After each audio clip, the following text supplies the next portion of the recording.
My dad always used to say to me when I was younger, and I didn't quite understand it at the time, money doesn't buy you happiness, but it buys you a better standard of misery.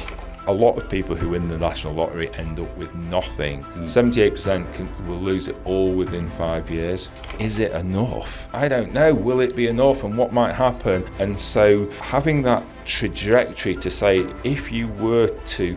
It's a mental model which is called the halo effect. And the halo effect means that people, either ourselves or others observing us, think that because we've been successful in an area of our life, we will excel in other areas of our lives. And so an example here would be, I'm a great surgeon, therefore I will be a great investor. And they've been waiting for this event for years and thinking, got this money now, I'm going to be happy. And actually they wake up and think, well, nothing's actually changed. Money can bring out the best in some people and the worst in others. And that's where you've got to be really careful.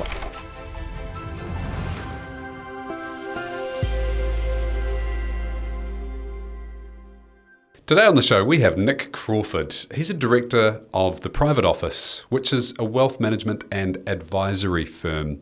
Fascinating background, as he's originally from the UK and advised lottery winners and personal injury claim winners on how to invest and look after their money. That's translated into looking after founders, particularly in New Zealand. And so he's got some really good insights around psychology, money, balance and perspective. So I hope you enjoyed the chat today. I did. Welcome to the show, Nick. Thanks for joining us. Good to be here. Thanks for having me. Let's start off with a couple of quotes just to kind of stimulate some discussion. And so this first is from an unknown source, but it probably should stimulate some thinking for you. And then I'll follow it up with one from Tim Ferriss. Wealth doesn't change you, it unmasks you. That's the unknown, and then Tim and a few others have kind of put their own flavour on it. Money doesn't change you, it just reveals who you really are when you no longer have to be nice. So I've dropped that straight in there without giving you any prompting on it, Nick, but what's your kind of sense of those quotes? So in other words, well, money doesn't change you, but it just reveals who you really are as a person. Yeah, and it's very interesting, and I can immediately think of a few people who that applies to in a negative way. And yeah, I'd agree with that. And I think that money can bring out the best in some people and the worst in others.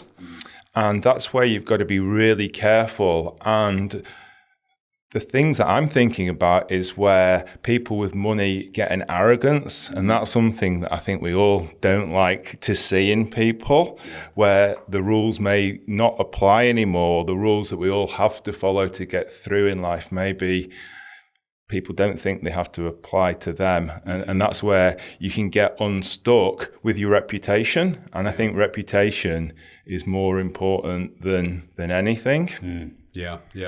Warren Buffett says that reputation takes a lifetime to build and 5 minutes to destroy.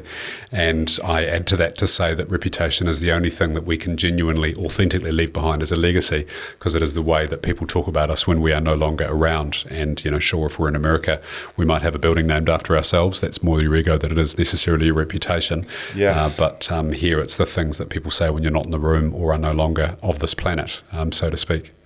Yeah, absolutely. And that's the thing that I often think about that. What do you want to be remembered for? And I don't think people are remembered for being very, very wealthy. It's what you've done with your life. And you don't need wealth to do a lot and achieve a lot in your life. But having money maybe opens those doors to do some good things and actually make an impression and leave a legacy that, yes, your money's held, but it's come through. The phrase that keeps coming back to me over the last few years is always actions speak louder than words. I don't know why, but it seems to be the one that resonates with me. And I think your actions really talk for you, don't they? And we can all speak, and some people have got the gift of the gab and make things sound credible, but it's what you actually do. And I think those are the things that people will remember.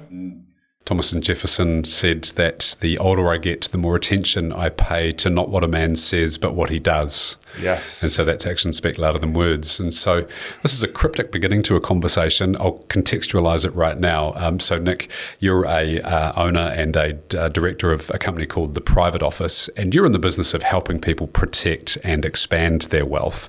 And so an interesting position that you are a business owner yourself, but you're also responsible for helping other folk look after their money.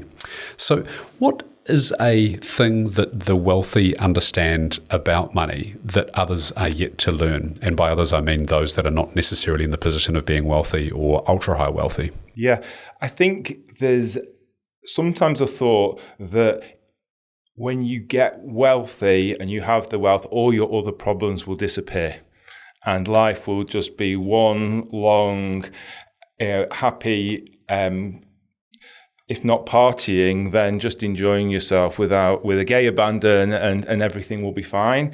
And I think what the wealthy realize quite quickly is money's just a number in a bank account. And yes, it absolutely helps and gives you the ability to do things for yourself and your family that make your life easier, but it doesn't necessarily bring happiness.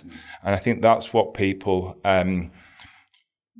understand. My dad always used to say to me when I was younger, and I didn't quite understand it at the time, money doesn't buy you happiness, but it buys you a better standard of misery. I've never heard that before. Yeah, it's a great expression. And I think what he was saying is, well, and so money does do things. If you've got money, it's great, isn't it? You can go on holiday, you can have a nice car, you can have a nice home, but we really do know deep down it's not those things that bring happiness. And I think that's the surprise. And one of the reasons that I wrote my book was people were in this situation thinking, I've got this money, I should be happy, why aren't I?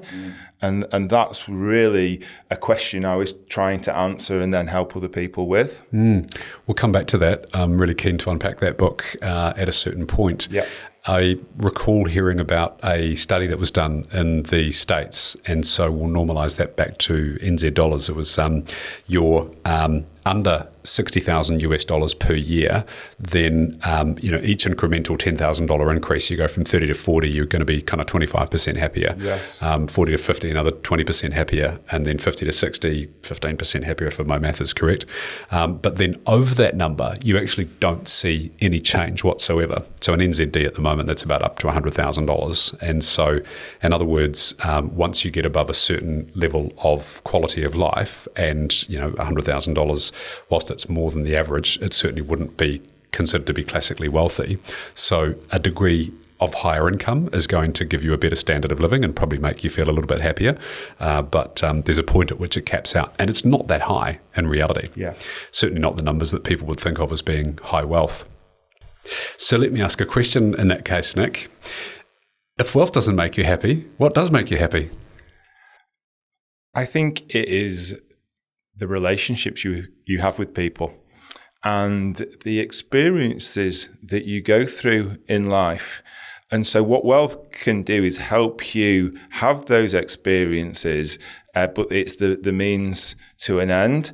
And what I don't want to do is sound smug or in that self-satisfied way, where people who are really aspiring to get wealth are kind of like, oh, well, it doesn't bring you happiness, but I'm happy to take the risk. and so it's one of those things that I found it really confuses people. They've been searching and they don't really believe it. Money doesn't buy you happiness. Well, I'll be fine. I'll be the one that it will all be okay with. And so a big part of what we do is to try and translate that money into the stuff that does matter. And it's spending time with people you care about and doing things with the people that you care about and having experiences that either enrich your life or other people. And I think that's maybe the key to happiness from what I've seen. There was a longitudinal study of life kicked off in 1938 by Harvard, and it was 756 participants. I did a talk on this at some stage, which is how I know the numbers. And the question that they had at the core of the study is, what makes us happy? And there was a lot of postulations at the outset, especially in the 1930s when America was coming out of the Great Depression and some quite amazing wealth had started to be created again, especially with the war boom that was about to kick off. And so, is it money? Is it fame? Is it recognition? And people knowing who you are and what they discovered over time? Is that exactly what you've said? The quality of our lives is directly determined by the quality of the relationships that we have. Yes. So let's just kind of unpack this a little bit, if we could, Nick. So tell us about your business. What is it that you do at the private office? So at our core, what we're trying to do is help everyone we see feel confident about their own financial position and feel like that they have a plan where they know where they are and they know where they're heading and they've got a plan of how they're going to get there. So we normally come into contact with people when something's happened, and often it will be they've had some sort of wealth creation event. They've sold a business or they've come into money from any source, and it might be an inheritance or a divorce or a different event, but it's normally one chapter is ending and a new one starting, and there's a little bit of trepidation of how you get through that. And so what we do, so we're a wealth management firm, and we provide financial planning advice and investment advice to our clients, and really being there for them as a partner to try and help them feel confident about their own financial futures, whatever that might look like. Yeah, great. I'm going to refer to that as a windfall event, if I may, just for the purposes of this conversation. So what's something, it could be one thing, that people often get wrong when that does happen for them? So the windfall comes. What's a regular mistake that you've seen people make? There can be a few. And what I found is it comes down to your money personality. So maybe you could take it kind of one step back from there. Most people we see have got how they deal with money, their relationship with money is being locked in for some period of time. And I read a study once that really resonated, and it said most people's relationship with money, their money personality is formed by the time they're 10, 11, 12 years old. And it comes from our parents. And when you think about how you deal with money, Josh, and then you think about how your parents dealt with money, you might kind of see some similarities in how they did it. And that's the same with most people. So if you come from a family that did not talk about money, it wasn't a subject, it was not a thing, then you're likely to have that same type of approach. And so it's really understanding first and foremost, what people think about money and that relationship. Some people are big spenders and the thought of saving is just alien to them.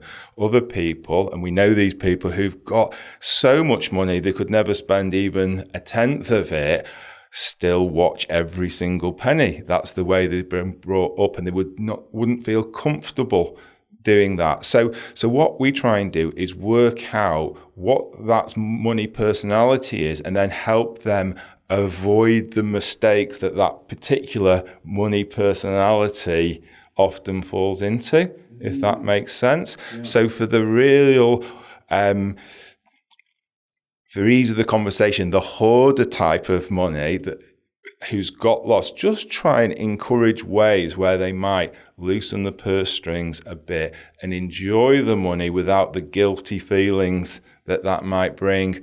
Or for the people who are extremely generous and really get a buzz out of spending money, the type who, if you go to a restaurant, suddenly they've paid the bill and they're very generous and they love doing that, but maybe it's not affordable to do them. So to try and get under the skin of what makes somebody tick in terms of their relationship with money, and then help them just make the most of it, but recognizing that, those personalities are hardwired into us, and just kind of smoothing out the edges of what their particular quirks and relationship with money might be. Yeah.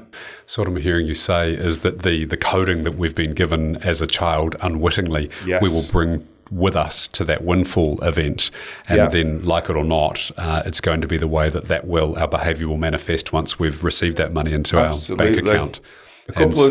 Sorry to interrupt, but a couple of examples about two of the most successful people I have ever come across who've had the most wealth and multiple successful businesses could kind of go back, and they had a traumatic financial experience, or their family did, when they were at a formative age, about 10 or 11. And both of them, it turned out, their parents had successful businesses, really doing well, and they'd gone bust. And something, really negative had happened, and they had to go out of school and move house. And the trauma of that got locked into the personality. So they had that striving, I'll never let that happen to me again. And it's quite an interesting question. What pushes people? What drives them for the success? Why set up another business when you've had several successful businesses? And I find if you can get through the layers and understand that, as an advisor, you're in a much better position to be able to identify with that person and help them, or just help to advise them at least. So it sounds to me like you're part coach, part psychologist, part advisor. Would that be?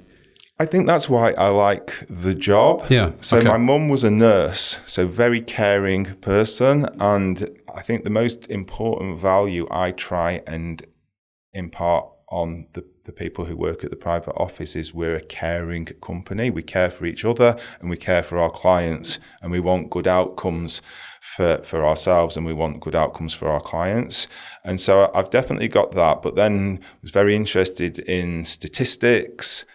I wasn't very good at English, but I loved numbers, but found it incredibly boring. So my perfect career was one that blended people and numbers and money. And I was always interested in money. And so I think that's what my job is. I sometimes say it's financial counseling, but it's trying to empathize and understand people and get on their level, and for them to feel that, there's someone here who's listening to me and understanding who I am, and not compartmentalizing me with everyone else. They're looking to understand who we are as people and give us that advice. So financial counseling, but it's that's our style of company that I think's helped us to be successful. Yeah, cool. So this show's called Two Commas, the multi-million-dollar exit show, and most, rightfully so, will aspire towards having a $50, maybe $100 million exit. Yeah. The reality is, for most founders, if they can get somewhere between $5 and $10 million, that's a pretty good outcome. Yes. Right? Because that denotes a business that's probably generating a couple of $3 million on the bottom line. They're getting a 4 to a 6x if they're the sole shareholder on that.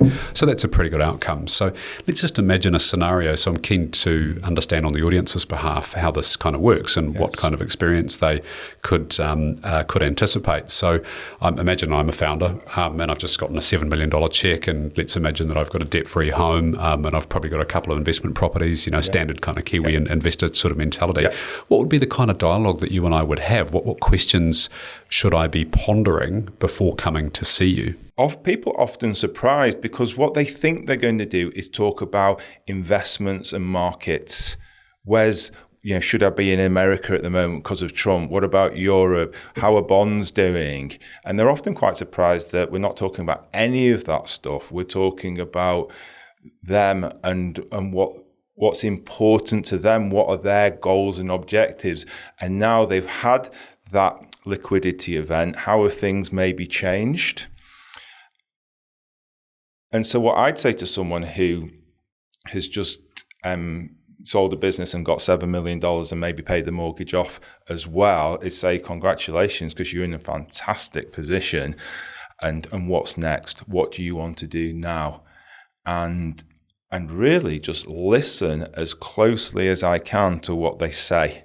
and how they say it, and maybe ask them why. If they, whatever their answer is why. Why do you want to do that? And see what they say. And I don't know if you've heard that. If you ask someone why 3 times, you get to the real answer. And so that's what we're trying to do, because I think if you're a good advisor, you want to get to that position of understanding, and also for that person to feel like they're in safe hands. This person's actually getting me, and you can hopefully exuding a bit of knowledge and experience that you've done this type of thing before, but it's not a cookie cutter at all. It's actually listening, understanding, and using that expertise. So, for example, if somebody said, I want to double it, I want to turn that 7 million to 14 million, I'd ask them why you'd want to do that. Mm-hmm. Well, let's role play, because I imagine that 7 million won't be enough. I am average age for selling a business in New Zealand is 49, I think. So I'm 49 years old and I've got a few years to go. So I'm anticipating that I'd like to travel and have a bit of a holiday and then probably go again with another business. So that's probably what I'd come back with. And I'd love that answer, because I could say I'm 49 too.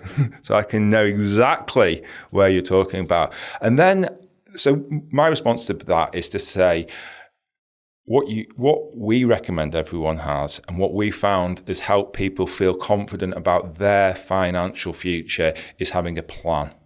And if you know where you are and where you're heading, and you've got a plan of how you're going to get there, then you're going to be in a better position. And I'll often use, because everyone in New Zealand loves sailing, if you're going on a long boat trip, you wouldn't just get in the boat and go. You'd work out which direction you'd go, you'd make sure you had the proper equipment, and you'd be prepared to be blown off course here and there and have to refine. So I'd recommend everyone say, let's work out what your goals and objectives are. Let's focus on those and really clarify those, and then let's do some financial modeling to see how achievable those goals are. And then I'd probably say to people that when you have paid your debt off, and at 49, your kids are probably getting to university or maybe through university, kids and mortgages tend to be 2 of the most expensive things. And so what you're left with, even with a couple of houses and wanting to travel and maybe spend, a couple of months in Europe or a couple of months skiing in Whistler or whatever it might be, let's add up how much that is going to cost you. And what you're normally looking at, even for quite a lavish lifestyle, and look, everyone's different. We have clients who do spend millions of dollars a year. But most people in this type of situation, if there is a normal, are spending maybe $300,000-400,000 a year net. And so how hard does $7 million need to work to achieve $300,000 to $400,000 a year after tax, increasing each year with inflation, lasting you to 90? So if you can actually, so then we have really good software where you put the inputs in, age, maybe a portfolio risk profile, an expected long-term return from a diversified portfolio, for example, how risky that portfolio is, so what the volatility might be in an average year. And then if you can run those models thousands and thousands of times, you can get a range of potential returns. We use these Monte Carlo simulations. And then when you've got those returns, you can reorder them in probability and give people some real probabilities of how their money will last over time. Because what I've found, and other people have found too, is we humans find it very difficult to project ourselves forward in time. And so that question, is it enough, is a real genuine one. I don't know, will it be enough and what might happen? And so having that trajectory to say, if you were to invest this money in just say a balanced type of portfolio, and you were to take out $400,000 a year, how would it last? What probability is there of what that money will be at 65 and at 75 and at 85? And will you need as much at 75? And so you can give people that trajectory. You're not telling people how much they will have, but you're just giving confidence levels, I suppose. And then what we do is say, we're going to set that there, but the trick, the magic is sitting down every 12 months and refining the plan. And what's happened? I bought a new investment property. My kid is going to buy a house and I want to give them something towards the mortgage or whatever that might be. And you just retest to get back onto track if you fall off. So that's what I find. I find that if you can actually put some maths behind it, some actual financial robust modelling, you can show people and they start thinking, wow, maybe 7 million is enough. And we go from there, because obviously the risk of trying to turn 7 into 14 is you end up down at 2. Of course, potentially. Yeah. Or most investments carry some form of associated risk with them as well. What do you think? Because as someone who's had multiple businesses, what is it that's driving you forward to start another one? It's not necessarily the money anymore, is it? Thanks for the question. I think for those of us that are in the space of being business owners and founders, there's a degree of motivation that you carry through life. And I refer to this as the tyranny of drive. Yeah. And so the tyranny of drive is the monkey that sits on your back and the monkey is whipping you the whole time. Yeah. And so you mentioned not feeling guilty about spending it.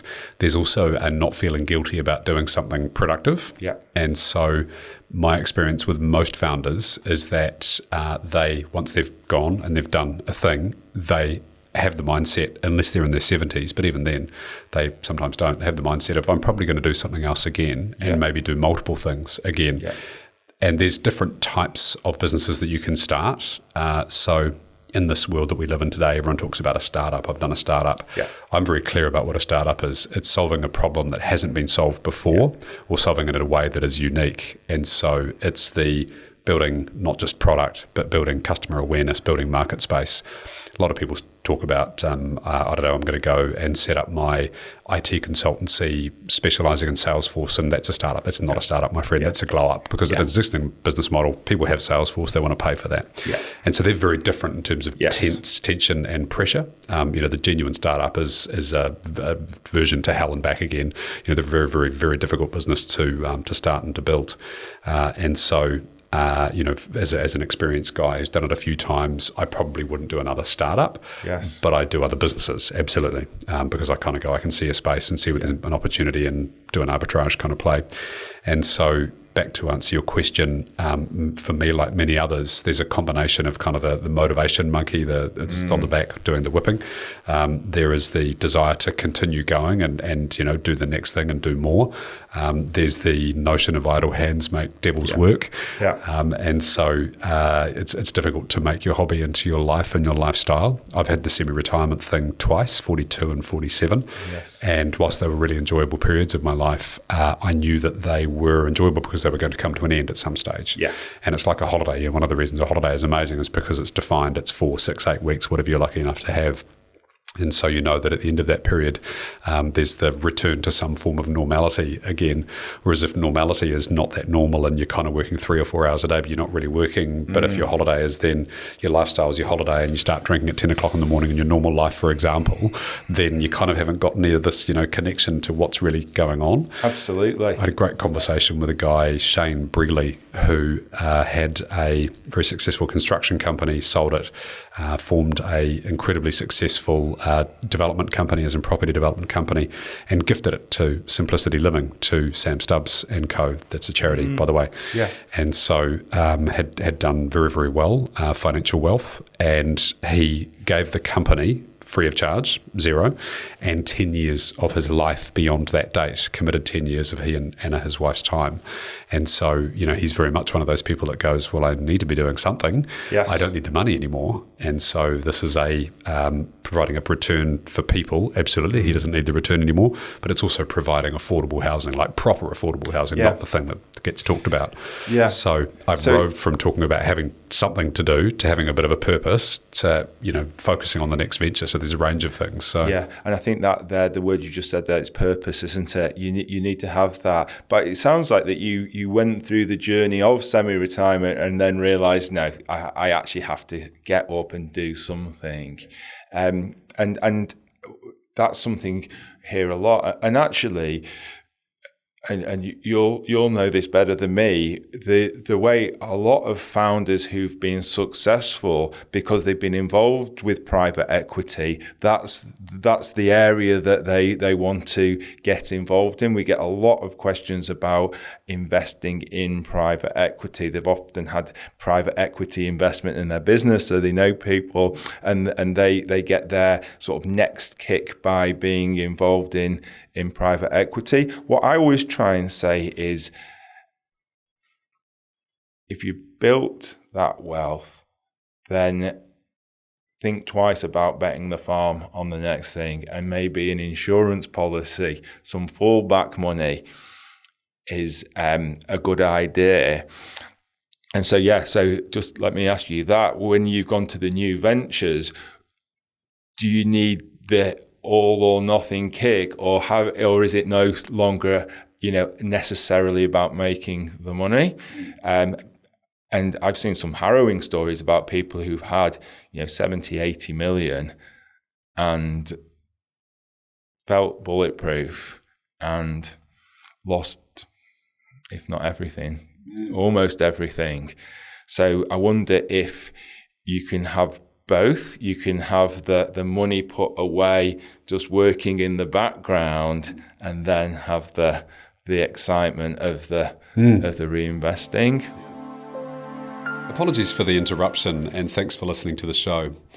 These shows take resources to build and put together. We have a team of producers, we have some promoters behind the scenes, and of course we have the guests that generously give their time to come on the show.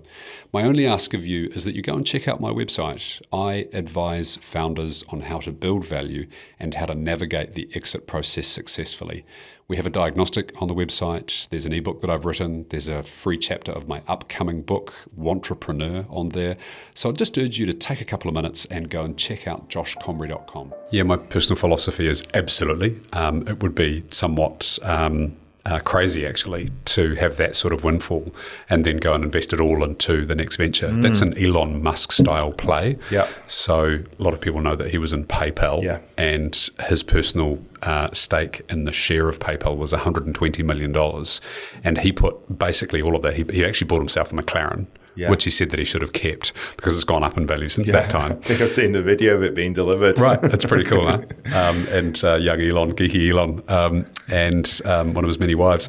And so he then put basically not quite half into Tesla and not quite half into SpaceX. He had actually had some other things that he'd done, but over time they needed to continue topping up with money. And if you've consumed any of the things on Elon, you'll know that in about 2009, 2010, he almost went completely and utterly to the wall and nearly lost everything on both of those businesses because people don't acknowledge that he invented the electric car industry. Yeah. People did not want to buy electric cars in 2009, 10, 11 and 12. Yes. It was only because he put them on the map, and no one outside of NASA was launching spacecraft at that time as well. And so that's a rare bet, but I would suggest for most people, as I say to most people, are you Elon? Because I don't think that you are, because you seem sane to me in a good way.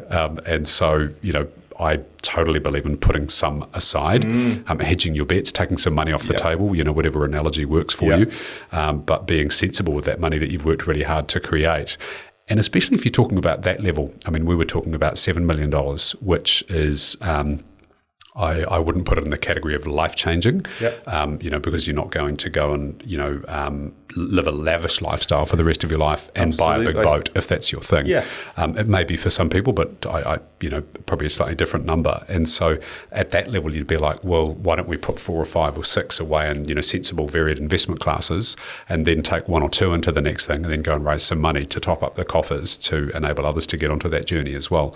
So I've been once and I've been successful once. I'm more likely to be successful successful in another thing, and then may as well take some on that journey, but not put everything that I've got at risk. That's my view. I totally agree with that. And that's what I'd almost, in a conversation, just like we've had in the last couple of meetings, get that sense, because advisors are there to give you advice and yes, try and stop you from doing something stupid, but actually understand the personality and say, well, let's do that. Let's put a couple away, maybe 3 away, and then you can do that. That's what you want in an advisor, who's someone who's actually going to understand and empathize with you and do it like that. Other people, it's like, nah, I'm cashed up now. I'm happy. I've got all of these plans of travel and grandchildren and the golf course, and I'm ready to take it down a few notches. And so I think that's what people would like in an advisor, someone who's actually listened and understood them and says, right, let's try and achieve the things that are important to you. So my question for you, Nick, is how well do you think that most founders understand their character in relation to money?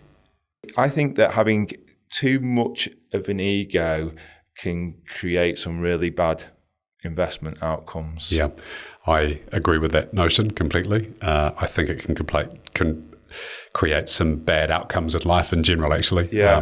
Ryan Holiday wrote a great book, The Ego is the Enemy. And I think understanding your own mindset and approach around that is a very helpful thing. When you see these windfall events, is there like a trend or any consistency around the blind spots that you see that founders may have in relation to that windfall event? I suppose that the blind spots maybe are just not having that ability just to stop and say, my characteristics, which are so positive in many areas, actually play badly in others. So what I mean by that, I read this thing, and it might have been that Simon Sinek, who said that actually forget about, people say we've got strengths and weaknesses.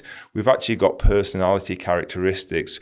And in some environments, they're incredibly positive. So being really, really competitive is an extremely positive personality trait in many situations. Not in a marriage. Well, there you go. Exactly. And it's understanding that actually your strengths and your weaknesses are just two sides of the same coin. And so that one resonated with me, to say, Nick, stop saying you've got strengths and weaknesses. You've got your personality traits, and in some environments they play well, but in others they play badly. And I think the marriage is a good one. And so that's what I'd say, to be able to be aware enough to know that those things that drive you on and have made you successful can also come back to bite you in other situations. Does that make sense? Yeah, it really does. And I'll bring that to light through something that I've seen before. There's the characteristic, or it's a mental model, which is called the halo effect. And the halo effect means that people, either ourselves or others observing us, think that because we've been successful in an area of our life, we will excel in other areas of our lives. And so an example here would be, I'm a great surgeon, therefore I will be a great investor. Yeah. Now, you and I both know that just because you know how to cut someone open and take out a liver, it does not mean that you're going to know how to play the financial markets, right? Those two things couldn't be actually less correlated. I don't know how to take out a liver, but I know how to work money to a reasonable extent. Nowhere near as much as you, no doubt. And so I've seen that play out for founders that have had the big windfall, and they've then gone into the space in which I've operated for many, many years, which is startup investing. Yeah. And they roll in with a big check, thinking they're really aware of how everything works. And they take a really large part of an investment round, write a check of, $1, $2, $3 million, and then thinking that they are able to have a bit of a Midas touch on this business. And they write 1 or 2 or 3 of these checks. And all of a sudden, they've got $20, $30 million that came in from the exit, and they've written $10 million of investment checks. 2 of those things fail. And so they've lose $6, $7, $8 million, which on that level of windfall is a substantial amount. Yeah. I mean, losing $6, $7, $8 million is a substantial amount for most people, I would have thought. And so they then get burnt and then head out of that space altogether. Whereas the been doing this angel investing thing for 25 years, 52 investments. And so, you start with a $10,000 check, which if you've got $20 million feels incredibly small, but you start there and then you build up from there once you've got some install base, and you start with a $10,000 check. And if you love that company a year later, you can put in $100,000, but you don't start with $100,000 kind of thing. So, halo effect is definitely one of the things that I would imagine as a blind spot for people. I've seen this, that in a certain business, been very successful in a tourism type business, and it's like, I brought a standard of excellence to this type of business, and we did that, and then it was a totally different, it was more a property business, and it was say, I'm just going to bring those same characteristics that worked here to that style of business. And the two just didn't work. It sounded good, it made sense in theory, but actually, whether it's a surgeon and investing or business type A and business type B, it doesn't necessarily work. And that was a real blind spot, and a really, horrible story of someone losing a lot of money for that. And so, but that's where I think good advice is really, is worth it. And you can, just like you did there, actually explain, this is the way to do it. You can get your toe in the water. You can get involved in this business, but you're not knee deep in it that, you suddenly lost, 2/3 of the wealth that you brought to the table. It's like if you're going to play poker, isn't it? You don't go straight to the, $100,000 entry high rollers. You can start small and build yourself up there. So I think the ego thing and that feeling bulletproof, that would be the one big warning I'd have for founders, and just to say, to watch that. And actually, I don't mind people who've got big egos at all. I think the big personalities, as long as they're treating people in the right way, it's one of those forces. But you've got to be careful of that and understand that it can lead to disaster if it's kind of unchained and kind of used in that way. So back in the UK, you had an interesting precursor to what you do now, similar space, but with different people. You, I understand, advised lottery winners and people that had had a medical settlement. Yes. So tell us more about what that experience was like. Yeah, so it started off, as you say in there, in giving advice to people who'd received large personal injury awards. So worked for a company in Manchester in the UK who specialised. That's all they did, give advice to people who got large compensation awards. So it's often something really bad had happened to someone. They'd had a road traffic accident and ended up with a spinal injury and in a wheelchair for the rest of their life, and often paralysed from the neck down sometimes. So really awful things, or bad brain injuries, or kids that had been injured when they were born and had ended up with quite severe disabilities and cerebral palsy. And so the common factor was it was somebody else's fault why they got injured. And in the UK, you can go to a personal injury lawyer who will take your case on. And the average length these cases last is 5 years before you get settlement, and sometimes even 10 years. So people going through real personal, physical and financial hardship while this case is running. And what would happen is eventually they'd get a settlement. It'd often be many millions of pounds because the care needs were so high. And so I would come in at what I would see the nice part, which was when the money had come in and they had the check and it was in the bank, and it was to sit down and work out what they should do with it. Now, unfortunately, people who get injured are often people who've never had any money before.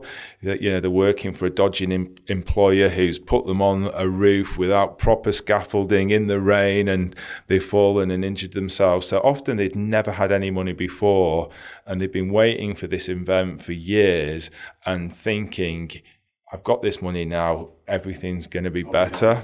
I'm going to be happy. And actually they wake up and think, well, nothing's actually changed. I've got this money, but nothing's changed. But I really liked that advice because you were helping and advising people who really needed advice. And often the money they were awarded, even if it was many millions of pounds, it still wasn't enough because their care needs were so high.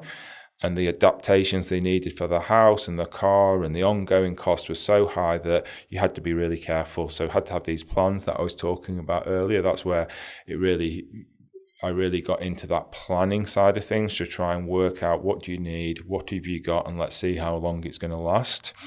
And then the people that run the National Lottery in the UK kind of heard about us, and we had all the highest levels of qualification, that particular company. And they said, look, people who win the National Lottery are different to people who get these compensation payments, but actually there's a lot of similarities. They've often never had money before. They don't know what to do. They're kind of total fish out of water. And so we got on the panel for advising people who won the National Lottery. So if you lived in the north of England and you won the lottery, it was either me or this guy from another company who they'd recommend you see. Now, these people must have, they're flush with cash, and I believe in the UK you can get over £50 million in the lottery, and so they'd be feeling like they are billionaires probably in their relative world. Yes. And so would they sit there and go, why the hell am I sitting down with this guy? What was the mentality and attitude of people? It's a good question, and you'd think that. So what in the UK it's done differently to it's done in New Zealand. If you win the lottery in the UK and it's more than £1 million, the Camelot who run the lottery say you can sit down with a financial advisor and a lawyer, and all we'll tell them is your first name. So Josh, he's won £10 million on the lottery, and you get the opportunity just to ask some basic questions and get some basic advice. What to do? Should I put it in the bank? Do I need a will? What do I need? People would often have no idea. And that was all the meeting was then. There was someone from the National Lottery present, and at the end of the meeting, the person took your business card, and it was totally down to them if they got in contact with you or not to take a more in-depth meeting. So it was just an option. And how many of them would? Apparently, of the people that won, it was about 50% would go and sit down and then just have who'd sit down, and then, of those, yes, that would convert to, I think it was about 70% or so. Yeah, I ended up looking after about 30 to 40 people who'd won, and you're referring to the Euro millions with these big prizes. So yeah, saw a couple of people who'd won more than £50 million. Again, one of these studies where people come into windfall type money, and I believe the duration was 7 weeks, that you have elation for 7 weeks. Yes. And then whatever your prior happiness level was, you'll drop straight back down to that level again. Yep. Sounds as if that's something that you saw and observed. Definitely. And that's what really fascinated me. And that's really one of the main reasons why I wrote the book, was because I expected, just as you said there, these people are going to be happy and energized, and these meetings are going to be brilliant. It's going to be champagne and talk about holidays in the Caribbean. And actually, I kept seeing people who were really anxious and nervous and unhappy over and over and over again. And when I speak to the people who ran the National Lottery, they say, yeah, no, we see this all the time. All the time. And obviously I was only seeing the ones who said they wanted to sit down and get some advice. So I never saw the ones that didn't. Apparently though, that the successful, the stats for people that got some advice and just went off, a lot of people who win the National Lottery end up with nothing within 5 years. The statistics are just unbelievably high. It's like 80% or something, isn't it? Yeah. Yeah. 78% will lose it all within 5 years. 78%? Yeah. Wow. I think that's the number. There's different countries and different studies, but the numbers are always high of people who lose all the money. Yeah. And you can see how it happens. because it's not easy to, it's easy to lose money, you know, property ventures where you don't get code of compliance, you fall out with the builders, the next builders run off with the money, business ventures, and just a pattern of chaotic behavior can lead to bad decisions with money.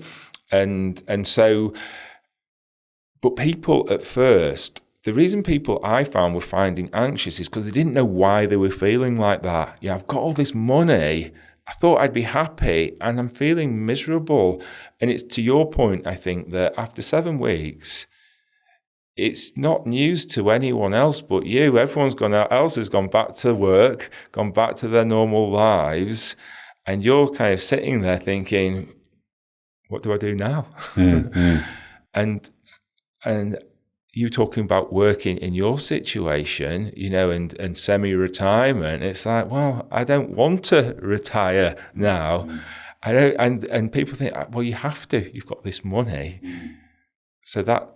And then what do you do? And so it's a bit of a, you know, a kind of a, I don't know whether I can swear. Yeah. It's a bit of a head fuck, isn't it? And so, and that's what people are thinking. I'm not feeling happy. And actually, routines, people are used to getting up and going to work and seeing their workmates and going for a beer with them on a Friday and attending the Christmas do. And suddenly, if you're out of that, then feelings of isolation and loneliness and being a bit of a fish out of water come in. And then if you've got money, you're starting to feel, you feel anxious about these things. And then you feel guilty about feeling anxious. And so that was the problem. People were just in these situations where they thought they should be happy. And then the other thing is, you know, if you've just won the lottery, you're not going to get much sympathy from people on the outside. Yeah, boo-hoo, poor you, you've got £50 million kind of thing. God, you know, come to me, I've got real problems. I can't pay the mortgage, and you're sitting there moaning because you don't have to go to work anymore. Yeah, you don't know what to do with yourself. Yeah, and you can see that, can't you? But for the person, and so what we were able to do is to say, actually, come in, sit down, what you're feeling is normal. Yeah. This is normal to feel like that, and this is probably why. Tell me your story, what it is you're feeling, how you're feeling, and let's just kind of go back to the very start and try and build a better journey for you, and one that you are going to get some fulfillment out of, and a sense of identity back, and all of those things. And just the final thing I was going to say is family. If you've got a strong family network, that is so much highly correlated to success, I think. And some people have got really poor family dynamics. And if you've got money, but you feel that your family's working against you, or maybe they just see you now as a kind of really big ATM machine, and you don't have those connections, and then actually it can be the other side, and families can be quite draining for certain situations. I'm lucky, I've come from a really strong family network, but you can probably think of people who haven't been as lucky as that. And if you haven't got that strong family around you, then I found, particularly young men and women who had bad injuries, they'd look for friendships with people who maybe didn't have their best interests at heart. And so you get that double negative of not having support around you, and where you've gone to look for support actually is bringing you down. It's sad, isn't it? It's a parasitic kind of behaviour. It is sad. Yeah. A thought experiment question that I used to use with founders a lot was, would you rather inherit $50 million or make $10 million yourself? And 80% of them would say they'd rather make the $10 million themselves. And the follow-on question was, well, why? And universally it was because I will have developed the skills and the muscles to be able to have created that for myself And so therefore I'll probably be able to do it again and again and again, and then know what to do once I have that $10 million. I was meaning net worth, by the way, not money just turned up, revenue, for example, versus if you were to inherit or win $50 million, then none of those skills are present, and you don't have the satisfaction from the graft and the hard work that's gone in behind the scenes. And so it's interesting to hear you talk about the lottery winners and the injury claim, recipients that then kind of ended up in a bit lost and drifting and didn't really know kind of, what it all meant and where to go from there. Like a fish out of water. You've just been dumped in this new environment that you know nothing about. Mm-hmm. And actually, for a lot of people, sitting down with a lawyer, incredibly intimidating thing to do, or financial advisor. You feel sort of a bit inadequate, and they're talking to you and you're nodding your head like, yeah, you understand, where really you don't have a clue. And that total feeling a fish out of water can be really disconcerting for people. Yeah. So what have you seen as the psychological difference between earned wealth, so the founder, for example, versus the windfall situation, lottery winner, or the personal injury claim recipient? So what's the psychological difference between those people? Oh, it's huge. It really is. And it's very hard to compare because, like you just said, Josh, you've been and lived and breathed it and gone through the ups and downs and learnt and assimilated that information to prepare you for that position. And so you've got much more knowledge, especially if it's been in business. Maybe if you've earned your money in a different area, then investments can be quite daunting. And so I talked about that financial counselling side, which I like. And so my personal niche and specialism, and we look after all different types of people and business owners at the private office, but my niche is that sudden money, those people who haven't had the experience before and are really feeling worried about that. And it's that financial counselling and the caring, and for them to feel, well, can I just ask Nick what I should do? And so a couple of things, even though people try and keep lottery wins quiet, there was one where a lady had won a substantial amount of money, and her son was going around school telling everyone that his mum had won the lottery. And so the kind of biggest bullies in the school were demanding that he bring money in every day. Wow. For that. And so I actually had to go with her to sit down with the headmaster and say, look, it's actually wrong. She hasn't won 30 million. She's won 300,000. Totally wrong. Things like that. So it's not so much financial advice. It's just helping people with those everyday problems that you can come across if you've not been involved with money. How much does double glazing cost? Do you think I should get my house double glazed or not? Those sorts of things. And actually, I like that, because if you're in that trusted position, then these people were clients for lives and they relied upon you and trusted you. And I suppose I like that feeling of being entrusted to help people look after their money. I really enjoy people feeling that, Nick's the guy that I go to talk about money and he gives me advice, and, I enjoy the relationship we have. That's the thing that inspires me to kind of keep going and keep seeing more clients and growing our business with those type of people. Yeah.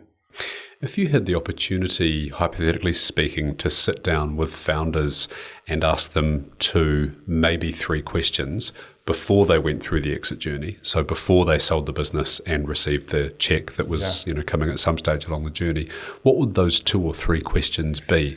Yeah, I think that first one is, I'm fascinated by how much is enough. How much money is enough? And so I'd ask them, have they got any idea of how much they're looking to make? Because sometimes And it depends, because you talked about purpose and drive and ambition, and you're moving into other things. But I've seen occasions where people who maybe want to stop working and could stop working, don't stop working because they feel they've got to carry on. So I'd like that question. How much is enough? What are you aiming for? And if you've got a target, you maybe are going to hit it. So I'd say that was a good one. I'd also say, what are the most important things to you in life? And as well as the business goals you've got, what other goals have you got that are important for you to achieve? And just help them not to lose sight of those things as well. And then maybe the third one, and they might tell me to shut up by this point, but is that how important is balance? Because I think that, work is important to all of us. I think most people who are listening to this podcast and are running their own business, work's an incredibly important part of life.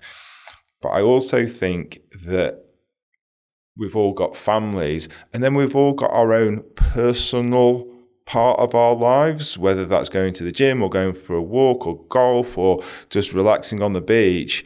And I think that if you allow the work part to take over, that's probably negative for your own personal and family, but also probably work too. And so I think the successful people that I've come to have got some balance in their life, and they don't ignore family or their own personal health, their own personal wealth for the business. So I'd want to know how that is for them. And I think whilst Elon Musk is very famous, having sleeping in your office for like 6 months and not going out and being work focused works for him, but it doesn't work for the majority of us. I don't know. What do you think? Do you think having balance makes you a better business person, or do you think it inhibits? I think it depends on what your objectives are, which is your first question. So what are you solving for? What's your big kind of overriding goal, your BHAG, as Jim Collins would call it. Yeah. And so how much is enough is a great question, by the way. When I'm working with founders who are getting to the stage of thinking that they would like to be able to sell their business at some stage in the next 2 to 4 years, that's typically the engagement timeframe that I'll start talking to them in. And the number that I hear, this may or may not surprise you, the number that I hear all the time is, I'm like, so what's the exit number? 100 million. That's the most common number that I hear.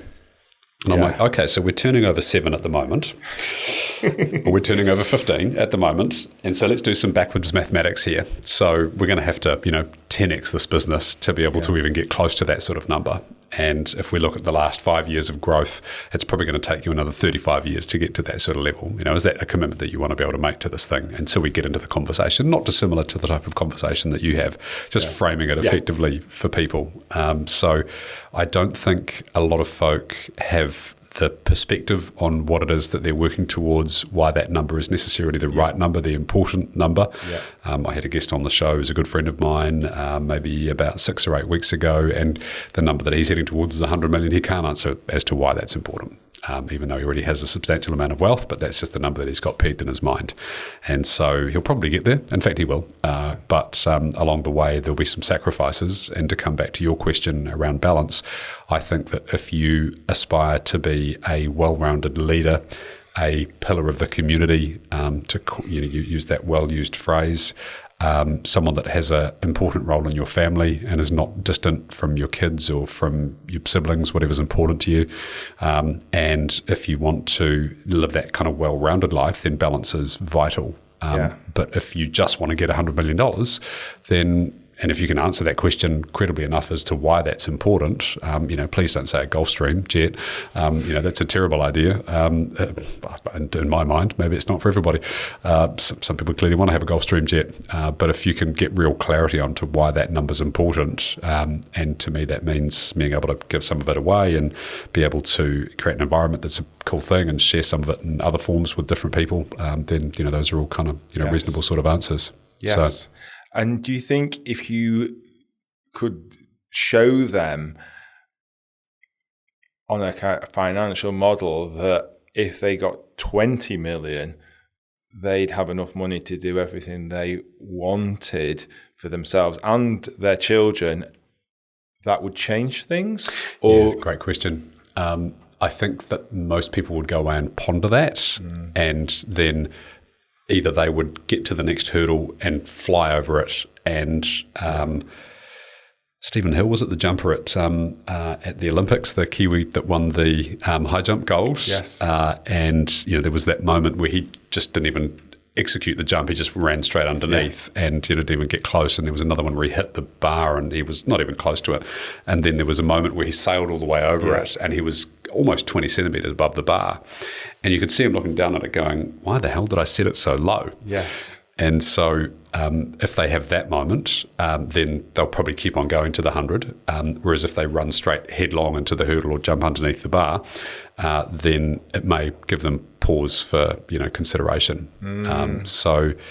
If I think about my own situation, I probably had a number which was a plucked out of thin air number when I was a young man. And it sounded good. It was a nice big round number. I didn't have any reason behind that. And just kind of went hell for leather to try and get closer towards that thing. And had I not had that number there, then I probably wouldn't be able to achieve what I have done along the way.